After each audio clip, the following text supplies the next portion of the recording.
400, il était temps. Ah oui, c'est vrai, c'était la 400e mort. Pour fêter ça, je vais vous montrer mes réveils, du coup. Ce sont des réveils, mais ce sont pas forcément des réveils pour me... Non, pitié. Ce sont pas forcément des réveils pour me lever, je tiens à dire. Ce sont des réveils qui me servent pour juste avoir une alarme sonore à plein de moments. Voilà, âme sensible, fermez les yeux, bien sûr.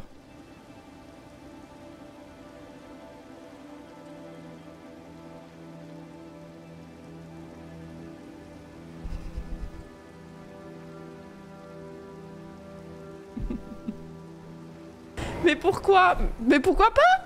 Parce que je me réveille pas du tout tous les mêmes jours à la même heure, déjà. Et parce que je me sers de mes réveils pour ne pas oublier que j'ai une machine, par exemple.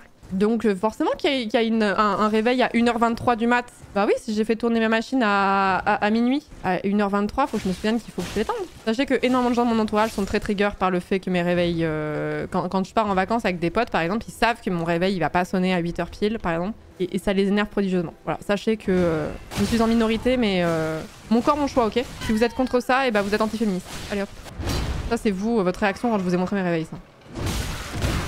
Putain, mais je me justifie là-dessus, c'est trop nul. En fait, je lance souvent mes machines à peu près aux mêmes heures. Donc en fait, c'est pratique d'avoir un réveil que je peux juste mettre pile poil et que ça matche. J'utilise jamais la fonction minuteur. Bah, sauf si tu dois faire une cuisson qui dure 3 minutes. Là, oui, mais sinon, genre pour les pâtes, tu vois, mais pour les trucs un peu longs, je vais peut-être mettre plutôt un réveil. Et je suis pas si bizarre que ça, hein. Je pense qu'il y a plein de gens qui sont comme moi.